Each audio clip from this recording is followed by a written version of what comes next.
Hello and welcome to the first non-Star Wars Seismic Cinema podcast. I'm Colin and I'm joined, as always, by Paul. Paul, are you there? I've always been here. That's not creepy at all. God, I felt my whole body cringe when I said that. So, Paul, I'm assuming there was a reason for your different entrance than normal. Yeah, instead of shouting my name randomly and doing the creepy voice, it was just in homage to the movie that we're reviewing this week, and that is the all-time classic, The Shining. Which Paul hadn't seen up till last night, so don't let him fool you. So this is our sixth podcast. This is our first one, as I mentioned a few moments ago, that is not Star Wars. So we finished the Book of Boba Fett now, including our ranking. We just felt like it was time for a wee bit of a change. Yeah, and also it's a request from one of our viewers, young Mr. Kieran Mobeck, who's also my cousin, so no nepotism there. Well, it's important we listen to our followers. We've hit a wee milestone on Facebook yesterday, reaching 200 and then 250, well, almost 250 followers now. I know, I didn't realise we had that many friends. And I didn't realise how to share our account with people. So that's why I also boosted the numbers up a wee bit. So let's get right back into it. I'm just going to share, as this is a slightly different structure, how we're going to work this. So we're going to talk about what we liked about the movie. We're going to talk about what we didn't like about the movie. So we're not afraid to maybe make some controversial statements that people maybe don't agree with, because that's all part of movies and having different opinions. We'll talk a wee bit about the links to popular culture and maybe some of the other reviews we've watched in anticipation of this. And then we'll finish off just by talking about our plans for next week, where we've got a few new ideas coming up. So, starting with what we liked about the film, and we've not got a set quantity in mind. Are you up for just talking about what we liked about the film until we can't think of anything else? Yep, I'm game for that. I'm sure we've got So, plenty anyway. yeah, our only rule here, to have one wee rule, we're not allowed to talk about anything that we don't like or think could be better. This is all about the stuff we thought worked really well. Right. And we haven't rehearsed this apart from a brief conversation after the film last night. So we don't really know what the other is going to say. So, Paul, do you want to kick us off with something that you enjoyed about this movie? So for this movie, probably the main thing that I really enjoyed was the acting. Actually, I thought Jack Nicholson, after obviously he's unravelled and went totally bananas, as I think his acting is excellent, just his different wee mood changes, and his wife, and I can't remember her name. Is it Shirley Duvall? Is it? That sounds about right. I was Yeah. actually thinking that just before we started, that I couldn't remember the wife's name. Um, yeah, I think just basically their acting in general, like his his basically psychosis slash possession, um, and also Shirley Duvall's like when that happens, her whole like fear complex, and her whole experience going through, and even the wee boy. I thought the wee boy, funny throughout the whole thing. So that was like the main thing I took away from it was the acting, which I really enjoyed. That was my main thing. What about you? You've got these names written down somewhere, haven't you? No? Okay. As is traditional here at Seismic Cinema, well, for me anyway, tonight I've got the film on in front of me, so that'll just give me a few visual reminders about some of the things that I liked. I think we can't go much further without mentioning the music. I think even in the very first scene, and we'll come back to that scene because that scene deserves a mention of its own. I think the music is a kind of character in itself throughout the film, and it just really adds to that suspense and the kind of build up, and you're always kind of on edge. Do you feel like you're always waiting for something to happen?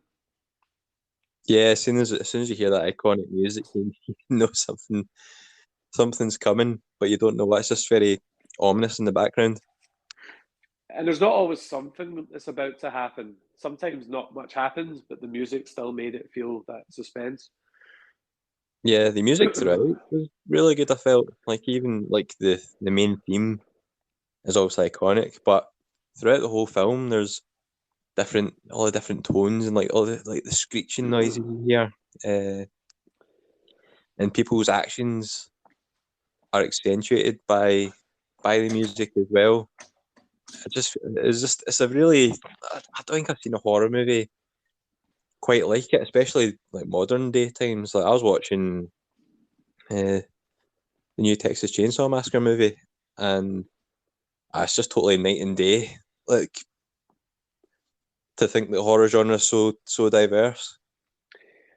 As we mentioned in our very first podcast, that I'm more into comedies and chick flicks, I think Paul put it. So I've not got as much experience in the horror genre as Paul, but I did really enjoy this film. So we've talked about the acting, I've talked about the music. What's something else that you quite enjoyed? The direction, I think, like see the camera work. Uh, I really like the camera work. Like when they're following Danny on the trike, going through the hotel, just even the shots of the hotel itself and the sets. Um, I really enjoyed, and the contrast as well between like at the start of the movie, you see the hotel and it's kind of full flow, and then it's closing down, and then obviously Jack takes over as caretaker for Yeah. the winter months, and just it steadily gets darker and darker and darker, and emptier and emptier and emptier. And yeah, I just thought the set design was really great, and the camera work as well. The direction in general of the movie was excellent. There was a scene I mentioned to you on the phone last night that I really loved. It was the one where the what was the Naked Lady. what was the mother called again? Uh, I want to say Shirley Duvall, but in the movie it was Wendy. Right. Sure. Wait. Okay. Wendy and Danny when they go into the hedge maze, and then Jack's looking. I call him. Let's call him Jack. Was it his name? Is Jack? Hi, that's confusing because that's his name. That's the actor's name as well. It's not confusing. I think it's simpler. No, I find that confusing because I thought I got it wrong. Yeah, Anyway, Jack. he's Jack Owen. he's standing looking at like a kind of model of the hedge inside, and then it transitions to the mum and the son in the hedge, and then it goes back again. I thought that was a really cool bit of foreshadowing, but also it just looked cool as well. Yeah, it's a very unique kind of a very unique design, isn't it? And like you're saying, the shots are just seamlessly put together. What So else was did you that enjoy? what else did I enjoy? I mentioned this to you as well. I really love the color schemes. See, like the kind of pastel colors and like the really red bathroom later. I think they just made a really, and I think it made the film creepier having all these different, really bright, contrasting colors compared to the tone of the film. Yeah, and I feel like as well, like all these things you can pick out all these different scenes because they're so memorable because these different like you're saying like the red room, Yeah, you got the red bar, room. red rum, uh, red rum, God, red rum. When it's the gold room, uh, like you're saying, like the hedge maze as Yeah, well is quite vivid. So yeah, like you're saying, like there's just so many iconic locations just in this hotel itself. yeah. They make the movie what it is. I mentioned it earlier, and I just want to mention it now before I forget it. I absolutely love the scene just when they're driving on the windy roads with the music. And if you didn't know the film or you were seeing it for the very first time when it first came out, you don't really know what's going to happen in this film. But I feel like I just got a real sense of foreboding just from the music and just watching the car wind round the road. Yeah, definitely. I was getting the same kind of vibe because like this obviously this is the first time I was watching it, and the music, the iconic theme tunes blaring away, and it's just this big long windy road off to the Overlook Hotel, and it's a bit of a difference to usual kind of movies these days where it's 100 miles an hour from the opening Yeah, scene. yeah, it's a bit slower paced. The What was I going to say? Foreshadowing's a big thing in this film. Obviously, Yeah. I'd seen it at least once before, so I noticed them when I watched it this time round. Is there anything looking back you noticed, kind of foreshadowing wise? Uh, So if you think through the film now that you've seen it, is there anything that came up earlier that you think, oh, that was those foundations were laid earlier on? obviously, obviously when Jack's getting his interview, they're telling him about the old caretaker that murdered his family because he went crazy with the isolation. Yeah, Obviously, that's a kind of it's a um, big exposition dump of foreboding that's going to happen. yeah. Uh, I'm a big fan of foreshadowing. It's one of my favourite kind of aspects of filmmaking. was it one of your staples of was it Edgar Wright, his kind of movies? Yeah, they do that perfectly. I've just got the scene on the TV right now where they're driving, and I think Danny's hungry, and he's basically saying you should have eaten your breakfast. But even in that early scene, you can see a real darkness in Jack's character. Yeah, it's He like just in his eyes. I don't know. So there's something just about his look. He just looks a bit deranged even from the get go. yeah, because like seeing the earlier shots when he's talking, he's having an interview. He seems like he comes across really pleasant, really personable, and you kind of like him. I was like, yeah, this is quite a nice family man. Yeah, seems like But quite. throughout the whole movie, like anything Danny says to him, anything Wendy says to him, is just met with either aggression or sarcasm. It's really, it's really not nice to watch. Yeah. Well, we might come back to that. So, other things we like just before we finish off this segment. You want to go first? Anything else you can think of? Uh, just, I'd probably say just the overall feeling of the movie in general. I really liked. It's just so much different to like modern horror movies where you're expecting jump scares left, right, and centre. Like I watched a new Scream movie a few weeks ago, and you can almost telegraph where the jump scares are going to come from. Yeah. Whereas this one, I couldn't really call what was going to happen because it was just such a weird mix of things. It's just something I'm not used to, but I really liked it because of that. I don't think we can move on without talking about some of the most iconic scenes. And for me, it's been my favourite scene both times I've watched it. Is the one on the staircase with the baseball bat. Give me the bat. Give me the bat, Give me the Wendy. bat. Give me the bat. No, that's for later. So, was there any other scenes that stood out for you? Uh, I quite liked Danny and Mr. Halloran. I liked Yeah, their wee conversation when they're talking about The Shining. yeah, Um, but iconic kind of scene I like is Jack when he's at the bar talking to Lloyd, the ghost barman. yeah. Just as That's weird quite because memorable. I also he's even like. nicer. He's even nicer to Lloyd than he is his own family, and Lloyd's a ghost. Yeah, yeah, definitely. Another one that comes to mind is when they're trying to escape the bathroom into the snow, but the windows too doesn't open wide enough. I felt like that was a really tense scene. Yeah, when he's trying to break in. Yeah, and it was the Oh yeah, classic. that's what Do that you, is. do The most you iconic. do you actually know why he says "Here's Johnny"? Like, I tried to actually look this up because it's obviously not his name in the Is film. it not? Is it not a catchphrase from like an old?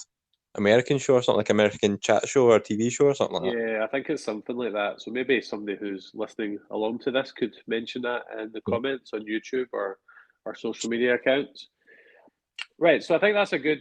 We don't want, we say this every week, but we don't want this podcast to be as long as some of our very long Book of Boba Fett ones. So that's the things we liked. Obviously, it's an absolute classic film, but I can think of some things that maybe I didn't like as much, or I thought maybe could have been done a wee bit differently. And who am I to tell Stanley Kubrick what to do? Paul, is there anything that you didn't like as much, or you thought maybe just seemed a wee bit out of place? The only thing that kind of stood out for me, like, I thought Jack Torrance's kind of descent into madness was going to be strung out because they're meant to be there. What is it? 5 months? They're meant to be there. It's till May They're or like, something. I yeah, can't they're remember meant to be. when they joined. They're meant to be there from like October to May, like in isolation, and then I think is it after 1 month or something, he's already starting to unravel and go a bit cuckoo. He's getting nowhere with his writing, and he's just snapping away at Wendy when all she does is be nice to him, kind of thing. Yeah, She's there for him no matter what, and she has a very, what's the word? Like, you do care for her as a character. yeah, There was a really nice scene where she's having a conversation with the guy on the radio. I felt like there was a wee bit of chemistry there. Did you catch that? yeah. I did catch that. Yeah, it was like it was just nice for her to have a different conversation to getting a sarky remark back. Yeah. But yeah, basically the quick unraveling of Jack's mind when Danny, the wee kid, and Wendy seem to be doing okay. Yeah, I agree with you. I think Jack's unraveling to watch is amazing, but when you actually think about it in the context of the movie, he did go from being quite nice, albeit a wee bit creepy, to like full psychopath. So a wee bit like Anakin in Revenge of the Sith, a bit of a too quick an unraveling and change to the bad guy. This is meant to be non-Star Wars. Non-Star Wars, Colin. I know, but I can't think about a quick change to the dark side without thinking of Anakin. I don't think you can blame me for that one. Yeah. I was listening to this, a couple of other podcasts and stuff, and somebody seemed to think that maybe he'd, instead of going like psychosis, he'd been possessed, and it maybe something to do with the Indian burial ground that he'd been, the hotel had been built on, something like along those kind of lines. But to be honest, there's a few points in this movie where I'm just like, I've no idea what's going on. Yeah, I think it's a wee bit by design, but also I think it can be a wee bit frustrating when movies don't really tell you what's going on. So is there any particular bits you thought were just a wee bit, I'm not quite sure what's happening here? The final third, there was a few moments I was just like, my brain is not computing here. What is actually happening? That's usually my problem. Yeah, so there's like three main ones. So one, there's a overly creepy scene with a man dressed as a dog, doing some questionable things. And then there's a room full of skeletons that Wendy sees, because I thought that was a bit random as well. And also the picture at the end. Yeah. Where, but we can talk about that in a wee minute. But those like three kind of scenes, I was a bit kind of like, where did that come from? What about you? Was there any questionable things or like weird things you didn't quite understand what was in the film? It wasn't a lack of understanding. This is something I wanted to particularly discuss with you, was who do you think's the main character in this film? Because you've got Jack, who's like the iconic bit you remember, but Danny has such quite a big bit of the story, and the film's called The Shining. So, in your view, who's the main character of this story? Tony. Oh, I don't want to mention Tony. It freaks me out. I'm still trying to rack my brain to. What is Tony? I think Tony's just like a wee persona that Danny's made up to like Manifest his powers. represent what The Shining is, and you know how Right. and I kind of a wee bit like an imaginary friend as well. Yeah, got you. So what just who do you think's the main character, or do you think there's meant to be one? Uh, Because Jack's the obvious one, but when I think Danny has so much screen time and links into the whole story a lot as well. I think. Yeah, actually, I think if you're looking at it that way, I'd probably have to say Danny. Because he's Which I didn't really. obviously, spoiler, he's obviously involved with the sequel as well. I caught that bit when they called him Doc. I was like, oh, Doctor Sleep, I get it. Yeah. Yeah, I like I was saying. I thought he played the part really well, playing Tony and Danny, and he had a lot, a, a lot of screen time, like you were saying, but he played it really well. I could have done without that bit where he's just like screaming and like, is he drooling? No, he's not drooling. Like foaming at the mouth, sort of thing. I found that bit a bit weird.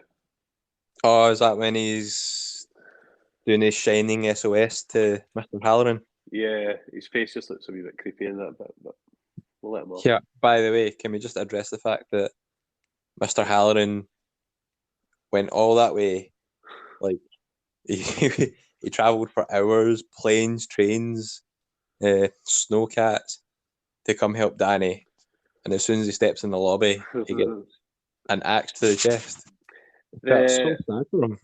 At first, I thought he's like a wee unnecessary C plot, but somebody pointed out in a review I watched that he's the only thing stopping Jack getting to his wife and son. Yeah, that's the only thing that distracts him, isn't it? Yeah, so he does kind of play a part in the narrative. So I'd say these are the main things for me. Maybe a lack of clarity on the main character is not really a criticism of the film, but I do think the quickness. I think if it just been paced a wee bit slower in terms of how he changed, I think that would have benefited the overall film, and I think that's something that you agree with as well. Yeah, just drawn out a bit longer. Like even if it started off kind of, you'd seen some him being nice to his family a wee bit at the start, and then going crazy like steadily. But it just kind of goes from him being nice in the interview, being bad to his family at the start, and then it's like a month and a week later that he just goes bonkers. Is that maybe the point? Is he maybe not meant to be a nice guy, and he just does? That is what he's like. Well, yeah, I think there's obviously accusations that he's hit Danny before and things like that. So he's obviously not like a stand up guy. yeah, and he's an alcoholic as well, a recovering alcoholic. He's been sober for 5 months. Yeah, okay. Right. So we've talked about what we like, what we don't like. We thought it'd be fun just before we finish up, just to talk about some of the links to popular culture and just anything else we've maybe learned from listening to other YouTubers and podcasters. So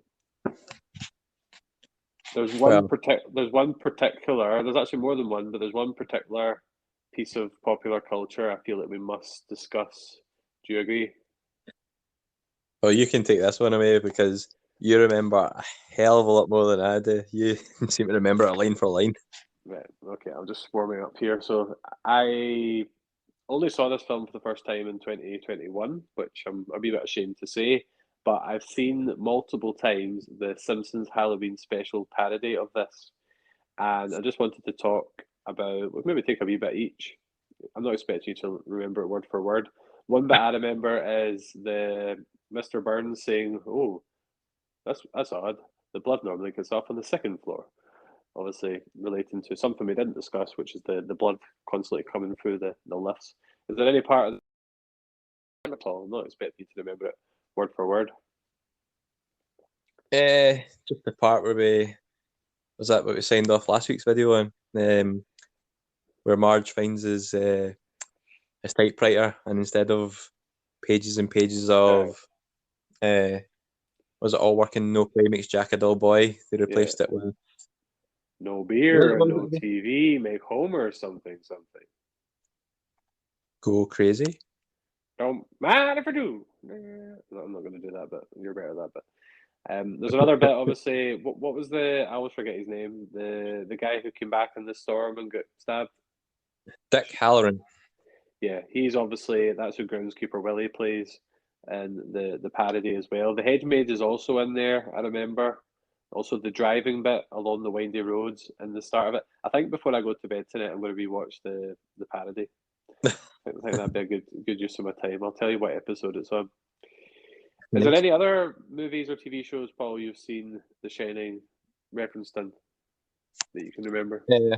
Well, before watching The Shining, I think my only two reference points, I'd seen me bits and pieces when I was younger, I think, and I think the two main pieces that I had reference to were basically the Simpsons episode and a 30 seconds from Mars video for, I think it's called The Kill, and it's just basically, I think it's just a homage to The Shining, and they do all this stuff that they do in the movie. Now that's the. I've actually got two additional references, and they are both Edgar Wright pieces of work. Oh, okay. So one comes from Hot Fuzz, and I only noticed this when I watched yesterday. Are you quite familiar with Hot Fuzz, Paul? I love Hot Fuzz. Do you remember when? The movie? Do you remember when Nick Angel turns up at he stays in the kind of hotel? Yeah. There's the woman with the glasses, fascist. You know, the fascist lady. Yeah, Hag. Yeah. So when he arrives, he says, "I'm here to check in," and she goes, "Check in, but you've always lived here or always been here." That was a definite Shining reference. All right, okay. I didn't actually notice that till yesterday. I think, I remember that bit now. Yeah, that's right. Yeah, do you know what I mean? And there's also a couple of references in Spaced, which is, for those who don't know, a TV show directed by Edgar Wright, starring Simon Pegg and Jessica Stevenson was her name at the time. Have you seen Spaced, Paul? I think I watched the first episode and then forgot about it. Right. Well, A, you should rewatch it. B, or watch it. Yeah. Basically it's two single people. They meet up. They're not really friends. They just meet each other. They are looking to rent a flat. They go view a flat. They go into a cupboard, and then there's two. They do the Shining reference. It's the two wee girls, and it's like, "We've finished cleaning the cupboard, Mrs. Klein. Did it take you long? It took forever and ever." So there's a wee bit like that. But there's also another bit. Simon Pegg's character, Tim, gets shown a bedroom and he goes, "That's perfect for a child," and then walks away, just like he did in this film. Oh, right, okay. Remember when they see the room at the start? Yeah, and they seem very unimpressed. Yeah, so obviously Edgar Wright, Simon Pegg, they're obviously big fans of The Shining as well. So there was a couple of wee nods, and you never know, we might notice some other ones. If anyone else knows of any other TV shows or films that have Shining references, please post them in the comments. We'd be delighted to hear about them. We sure would. So that's probably our best time, but I've really enjoyed discussing The Shining. It's quite interesting because I'd seen The Shining and Paul hadn't. Next week we're going to review Doctor Sleep, which I have owned in DVD for about 2 years and haven't watched, and Paul has watched. So it was quite interesting that one of us had watched one and not the other. Yeah, I kind of did it in reverse order. And now that I've seen it, a lot of stuff in Doctor Sleep makes sense now. Well, your homework for next week is to rewatch it.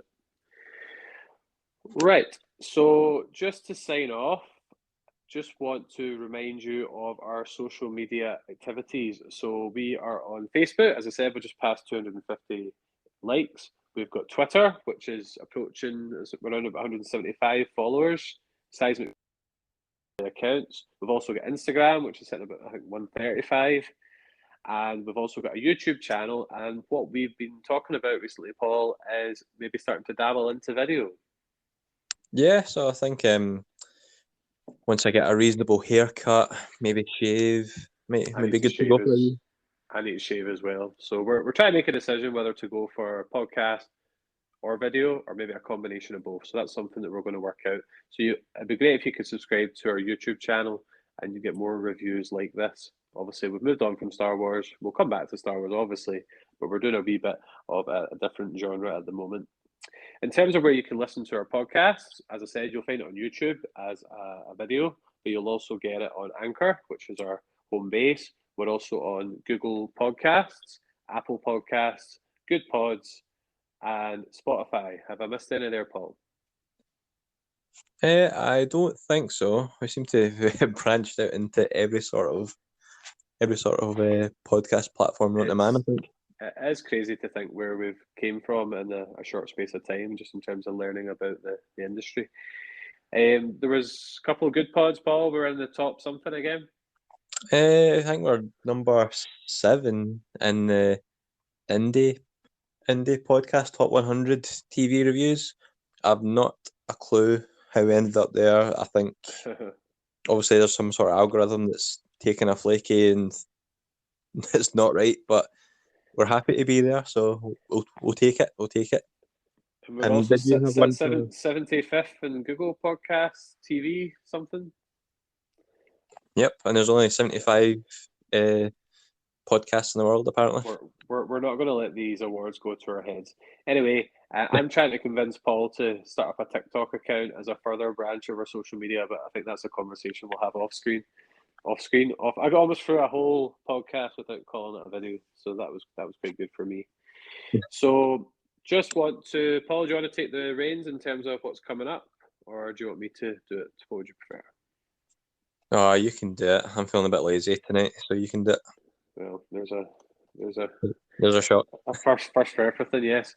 So this is, what day are we on, Paul? I should have mentioned the irony of watching and podcasting about The Shining where I'm currently in isolation. So I meant to mention that. That was quite ironic. I've not went crazy just yet.